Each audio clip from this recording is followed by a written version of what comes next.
제가 성경에 있는 가운데 가장 어려운 그 명령 중에 하나가 빌립보 4장 4절에 있습니다. 그래서 제가 어렸을 때 제 어머님이 이것을 써가지고 제 벽에다 붙이셨어요. 그래서, 근데 이게 참 어려운 명령이다 생각합니다. 왜냐하면 에베소, 빌립보, 골로새, 빌레몬 이 네 개가 옥중서신인데 옥중서신 중에 이 글이 나오니까 그것도 참 이해하기가 힘든 거예요. 이 감옥에서 이런 훌륭한 말씀을 주셨을까? 14개의 바울 서신 중에 특별히 빌립보를 기쁨의 서신이라고 우리가 말하고 있죠. 근데 감옥에서 자기 그 형편과 자기 처지에 대해서 좀 도와달라는 그런 말을 보다도 기뻐하라. 그래서 굉장히 아이러니컬한 그런 명령입니다. 그래서 근데 두 가지 그 조건이 있어요. 하나는 항상이라는 말이 또 있고 또 하나는 한글 성경이 좀 잘 된 것 같아요. 주 안에서 이런 조건이 있습니다. 근데 뭐 주 안에서 하니까 우리가 뭐 세상적으로 뭐 파티하고 뭐 술 먹으면서 기뻐하는 그거는 아닙니다. 그리고 또 항상 기뻐하라. 그래서 두 가지 조건이 우리 참 나왔는데 제가 이게 참 어려운 명령이라고 생각해요. 왜냐하면 성경에 나오는 모든 명령은요 약속과 도움이 포함되어 있습니다. 그래서 저도 이것을 좀 이렇게 빌립보 4장을 쭉 4절부터 끝까지 읽어보는 가운데 몇 가지 우리가 감사할 수 있는 항상 기뻐할 수 있는 조건들을 발견했습니다.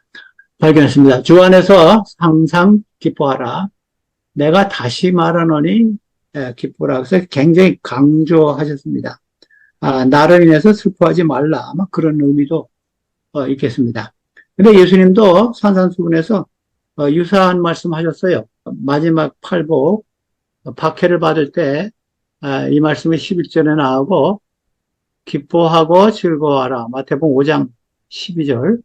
하늘에서 너희 상이 큼이라. 너희 전에 있던 선지자들도 이같이 박해하였느니라. 그래서, 사도 바울의 말씀과 아주 굉장히 유사한 점이 있습니다. 근데 4장 5절에 보면요. 우리가 항상 주 안에서 기뻐할 수 있는 첫째 조건이 이유가 나오더라고요. 너희 관용을 모든 사람에게 알게 하라.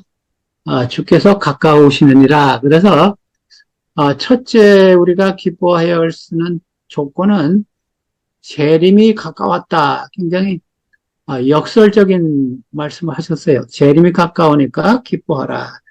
여러분들이 재림이 가까운 것에 대해서 기뻐하십니까? 아니면 겁을 내십니까? 이거 좀 생각해 봐야겠습니다. 예수님도 그 요한복음 16장에 그 자기가 떠나가겠다고 제자들에게 이야기하니까 제자들이 굉장히 걱정했어요. 그래서 16장 21절, 22절에 보니까 내가 떠나가는 것이 너에게 기쁨이 되겠다. 그런 말씀하셨어요. 그래서 재림과 기쁨을 예수님도 연결시켰어요. 근데 여기 로마서 13장 11절에는 너희가 이 시기를 알거니와 자다가 깰 때가 벌써 되었으니 이는 이제 우리의 구원이 처음 믿을 때보다 가까웠음이니라. 그래서 사도 바울 시대보다 지금이 예수님 믿을 우리 시대가 예수님의 재림이 훨씬 더 가까웠습니다. 근데 사도 바울도 자기가 예수님의 재림을 맞이할 수 있겠다 그런 생각을 가지고 사는 것 같아요. 데살로니가서 4장에도 그렇고 고린도전서 15장에도 여러 군데 보면 자기가 살아서 예수님을 맞이하겠다 그런 생각이 좀 있은 것 같아요. 근데 또 한 가지는 이것을 이렇게 봐도 됩니다. 우리가 언제 죽을지 모르겠다 그런 생각도 사도 바울이 한 것 같아요. 우리 지난 8월 11일에 우리 조라는 그분이 돌아가셨죠. 40대 청년인데 우리 시조사 사장하시던 분의 딸인데 그래서 참 우리가 언제 죽을지 모르겠다. 제가 지난주에도 어떤 분하고 이제 제가 박물 갔는데 제가 기도한 것이 마지막 기도가 됐어요. 그래서 참 아마 사도 바울도 이런 생각이 있은 것 같아요. 처음 믿을 때보다 가까웠다. 재림이 가까웠지만 자기가 언제 떠나갈지 모르겠다. 그것도 아마 포함된 것 같습니다. 근데 여기 특별히 4장 5절에 관용을 베풀어라. 우리가 그런 말씀을 우리가 좀 제가 요새 잠언하고 전도서를 읽는데 잠언에 불쌍한 사람, 뭐 가난한 사람 이런 사람을 도와주라는 말씀이 여러 군데 있더라고요. 잠언 23장 5절에 보니까 너희가 어찌 허무한 것에 주목하느냐 정령 재물은 스스로 날개를 내어 하늘을 나는 독수리처럼 날아가리라. 우리 여러분들이 마우이 소식 좀 아시죠?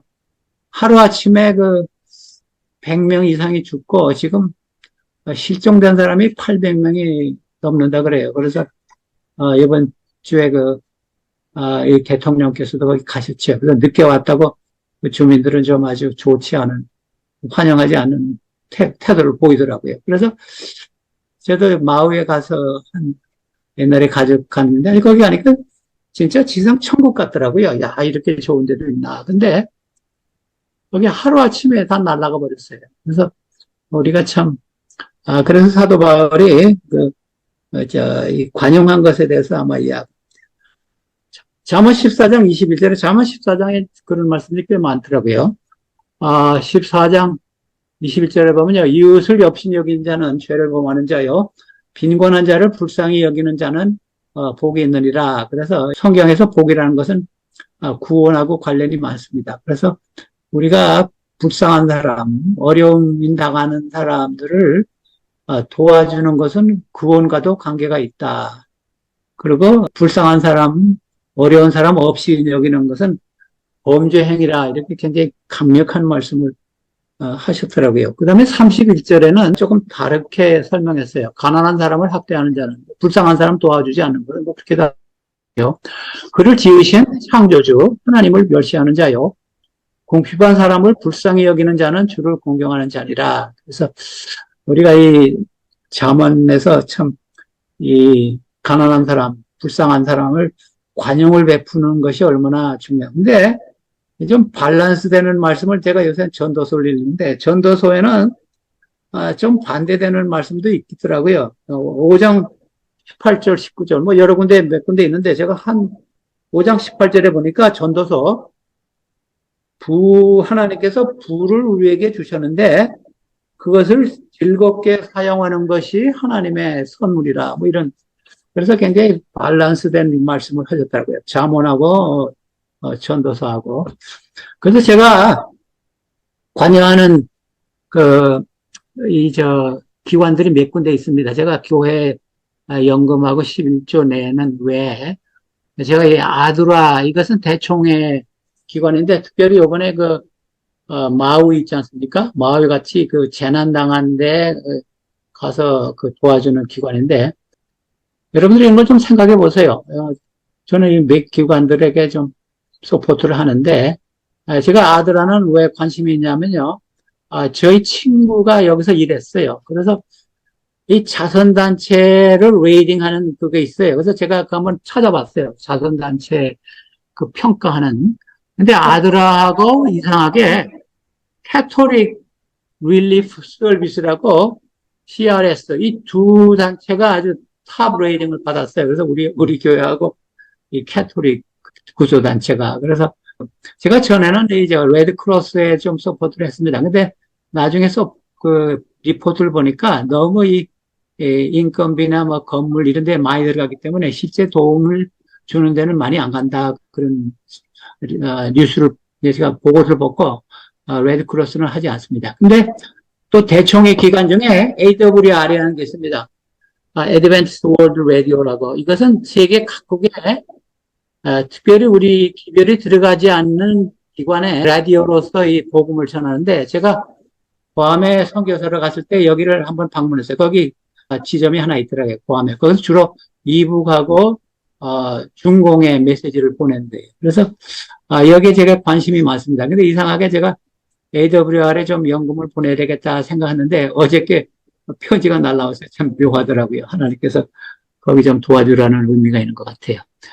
그 다음에 이제 AFM은 뭐냐면요. Advanced Frontier Mission이라고 저 미시간에 본부가 있는데 이것은 우리 교회 선교사들이 안간 지역에 선교사를 보내는 기관이에요. 그래서 제가 아는 그 여자 한 분이 몽고에 처음으로 여기 서포트를 받아서 갔어요.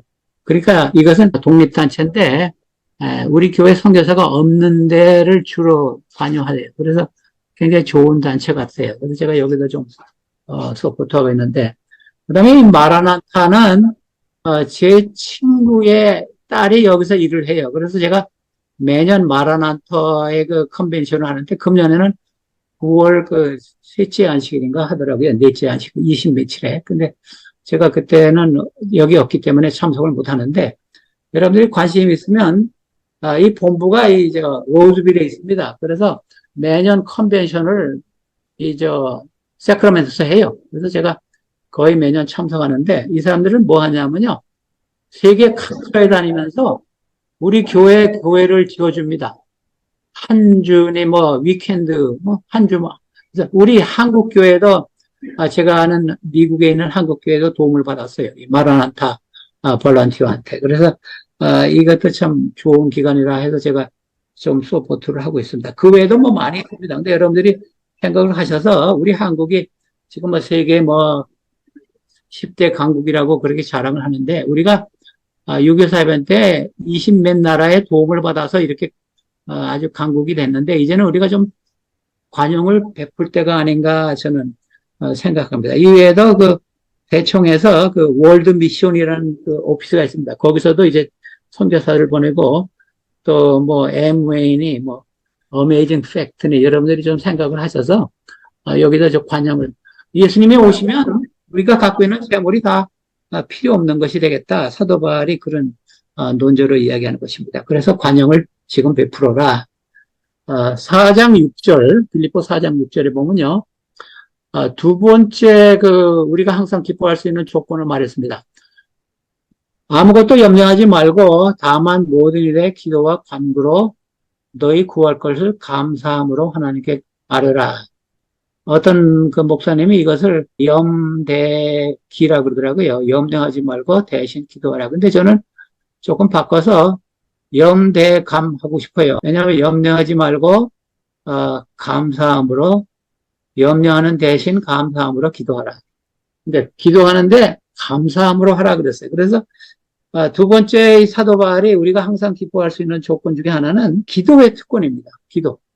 필요하면 하나님께 구하라. 근데 구할 때 그냥 구하지 말고 감사함으로 구하라. 그래서 참 우리가 기도의 특권이 있다는 것에 감사하고 항상 기뻐할 수 있다. 이게 여러분들이 기도의 응답을 받으시면 참 기뻐요. 여러분들이 기도하시고 요한복음 14장에 예수님께서 나는 이제 떠나가겠다 하시면서 14장에 이런 말씀하셨어요. 내 이름으로 무엇이든지 내게 구하면 내가 행하리라. 어떤 사람들은 이런 말씀을 보고 하나님 내가 지금 멀세이드 벤치가 필요합니다. 그런 노래가 있더라고요. 미국에. 하나님 멀세이드 벤치를 주세요. 근데 그런 것이 아닙니다. 왜냐하면 그 다음 절 15절에 보면요. 너희가 나를 사랑하면 나의 계명을 지키리라. 그 말씀이 15절에 나오거든요. 그래서 제가 이게 무슨 뜻인가 좀 생각해 보니까 요한일서 3장 22절에 같은 요한이지요.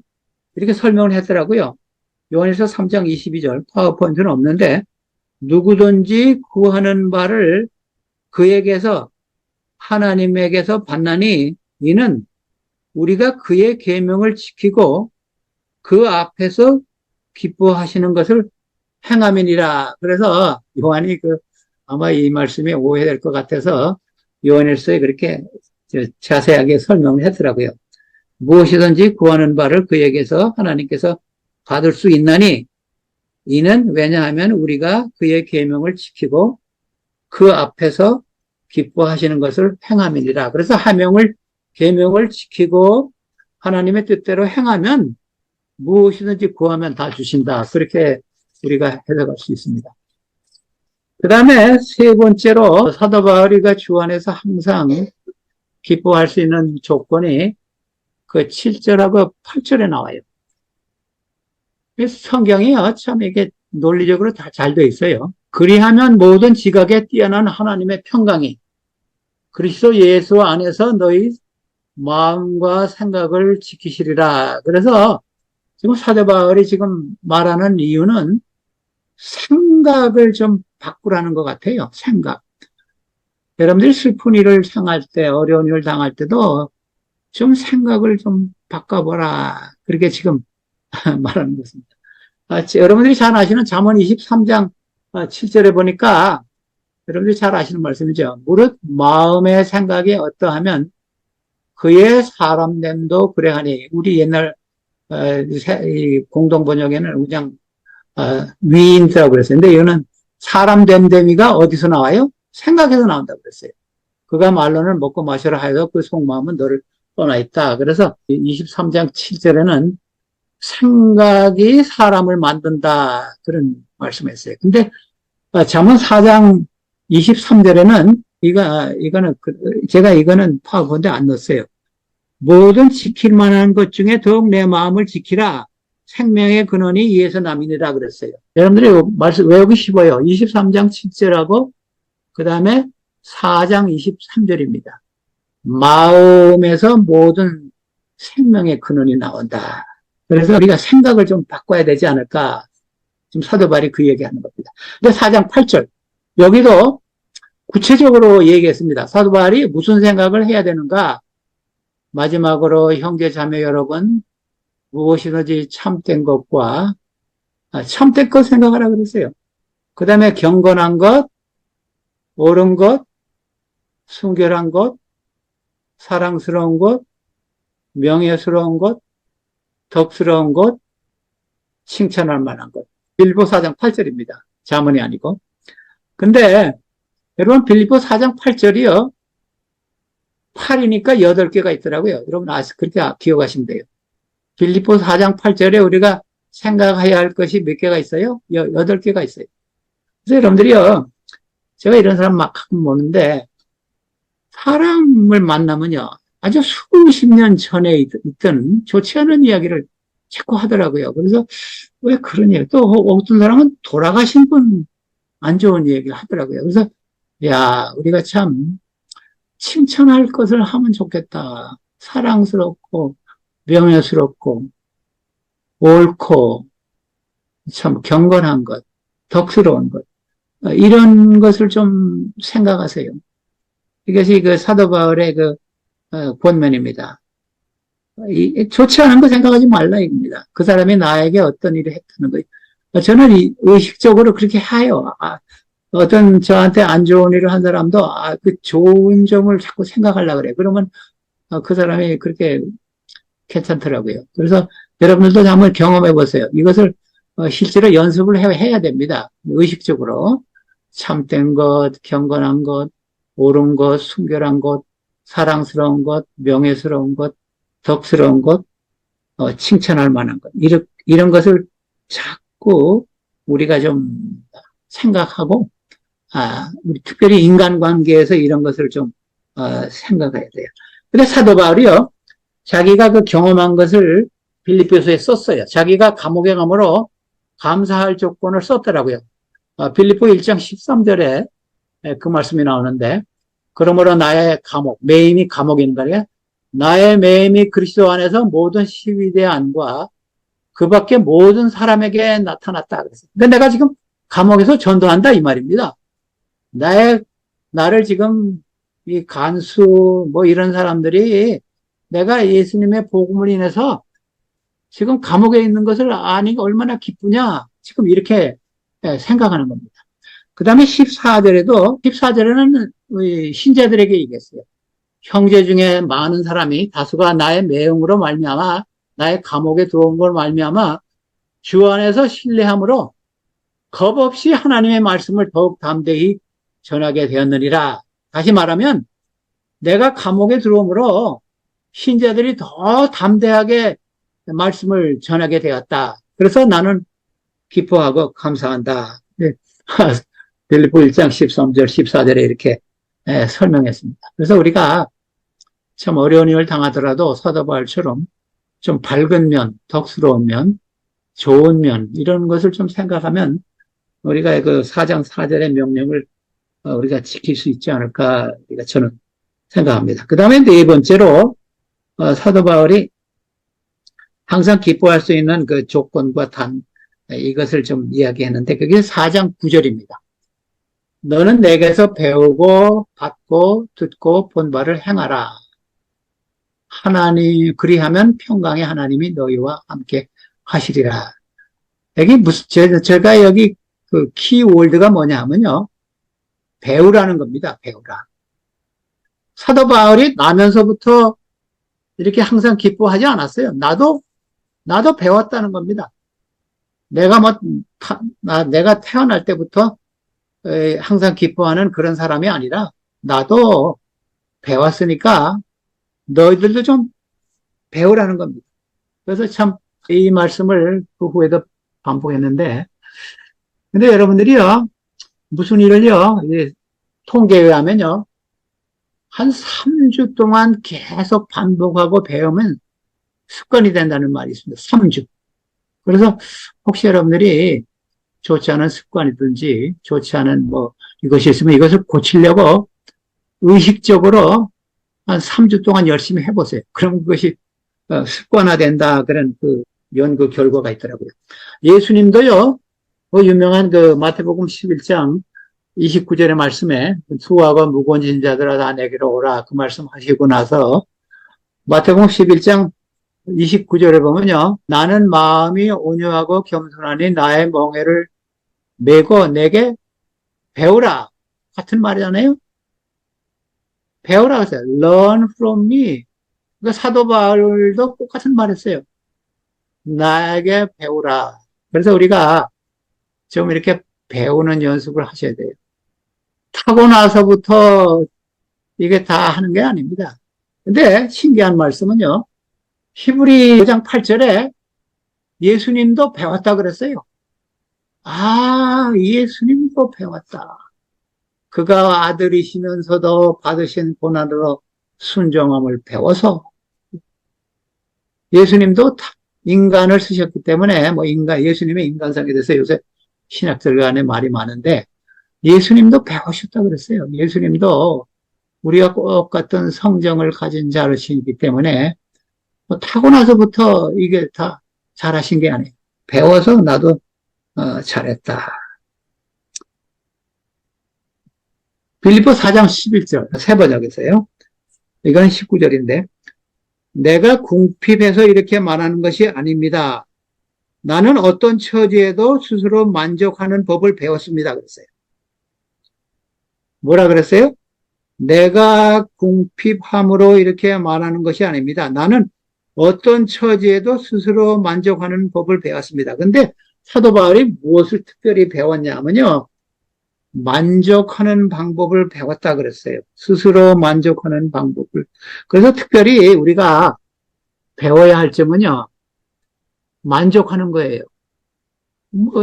특별히 여기서는 재정적인 면도 있지만 우리 여러 가지 면에서 하나님께서 나에게 이것으로 만족하라고 주셨구나. 그래서 사도 바울이 그 만족하는 방법을 특별히 배웠다. 그래서 우리도 참 사도 바울이 디모데전서 6장 6절에는요. 여러분들이 잘 아시는 말씀이죠. 자족하는 줄 아는 사람에게는 경건이 큰 이득을 줍니다. 그래서 신앙생활에서 우리가 이 만족하는 것을 좀 배우셔야 합니다. 어떤 분들은 경제적인 문제라서도요. 만족하지 않고 항상 더 원하는 사람들이 있더라고요. 근데 우리가 이것을 사도 바울처럼 신앙에 도움이 되는 것이 그러니까 만족할 줄 아는 사람. 이 디모데전서 6장에는 그 부자와 가난한 자와 이 부자가 되고자 하는 사람에 대해서 쭉 하면서 이 말씀을 하셨더라고요. 그러면서 나는 먹을 거가 입을 것이 있으면 만족하다. 그런 말씀도 디모데전서 6장에 했어요. 제가 지난번에 잠언을 읽었다 그랬는데 잠언서에 이런 말씀이 있더라고요. 사람이 정신으로 병을 이길 수 있지만 정신이 꺾인다면 누가 그를 일으킬 수 있느냐. 그래서 이 말씀 보고, 와, 이거 현대의학에서 그 정신적인, 그것이 정신이 병에 관계가 된다는데, 잠언서에는 벌써 이 말씀이 나오더라고요. 그래서 우리가 참, 17장에도 유명한 말씀 있죠. 마음의 즐거움은 양약이라도 제가 좋아하는 말씀인데, 심령의 금심은 뼈를 마르게 하느니라. 그래서, 만족하는 생활, 만족하는 생각, 이것을 우리가 좀 하셔야 합니다. 4장 12절에요. 또 다시 배웠다 그랬어요. 나는 비천에 처할 줄도 알고 풍부에 처할 줄도 알아. 모든 일 곧 배고픔과 배부름과 배고픔과 풍부와 궁핍에도 처할 줄을 아는 일체의 비결을 배웠노라. 그래서 사도 바울이 나면서부터 이렇게 한 거 아니에요. 나도 배웠다. 지금 이 말씀하는 겁니다. 나도 배웠으니 너희들도 좀 배워라. 계속 반복하라. 그런 의미가 있습니다. 여러분들이 운전 배웠다는 것은 무슨 뜻입니까? 운전을 하실 때 여러분들이 생각을 깊이 하십니까? 아니면 습관적으로 나와요? 네, 습관적으로 나오잖아요?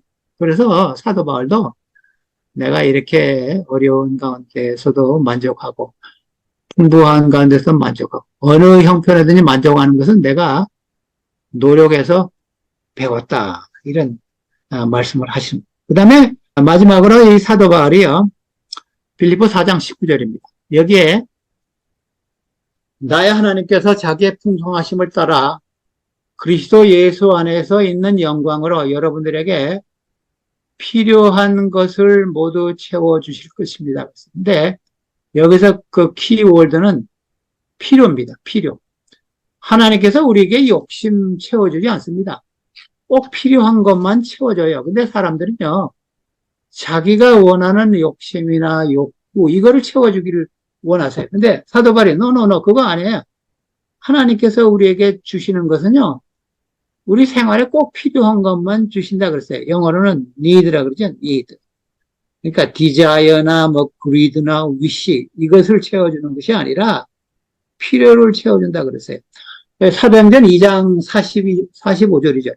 거기 보면요, 초대교회에서도요, 사도들이 모든 것을 모아가지고 각 사람의 필요에 따라 나눠줬다. 그런 말씀이 나오더라고요. 근데 또 신기한 것은요, 신명기 29장 6절에 보니까 이 새 번역에는 이렇게 나왔어요.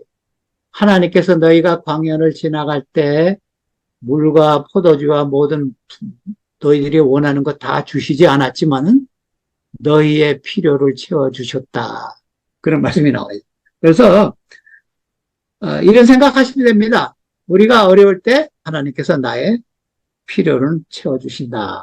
이런 생각을 하시면 우리가 항상 기뻐할 수 있습니다. 복습하겠습니다. 5가지 주안에서 항상 기뻐할 수 있는 이유가 있는데 첫째 이유는 뭐예요?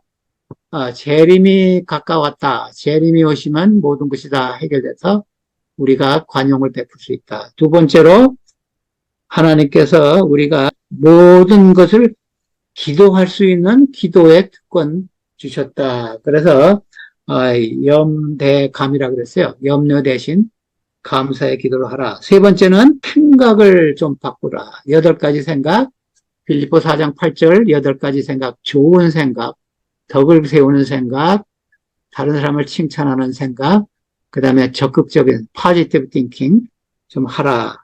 그 다음에 네 번째는 배워서 습관화 시켜라. 특별히 만족하는 법을 배워라. 5번째는 하나님께서 꼭 우리에게 필요한 것은 주신다.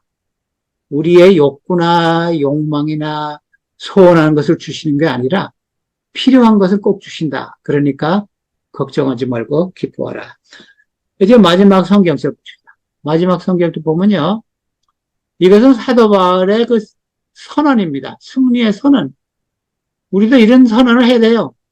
내게 능력 주시는 자 안에서 내가 모든 것을 할 수 있느니라.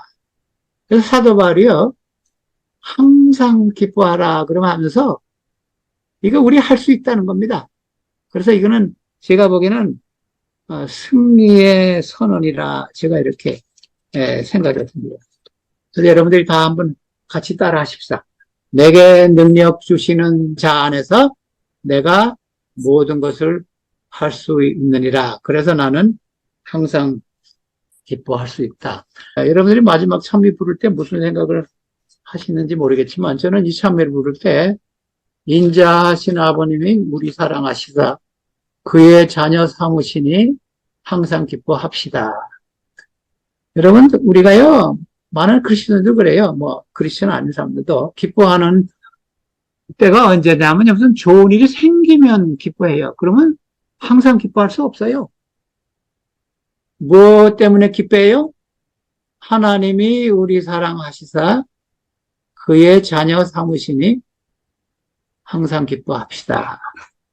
우리 항상 기뻐하시는 나파교우와 놀수베이 교회 여러분 되시기를 간절히 바라는 바입니다.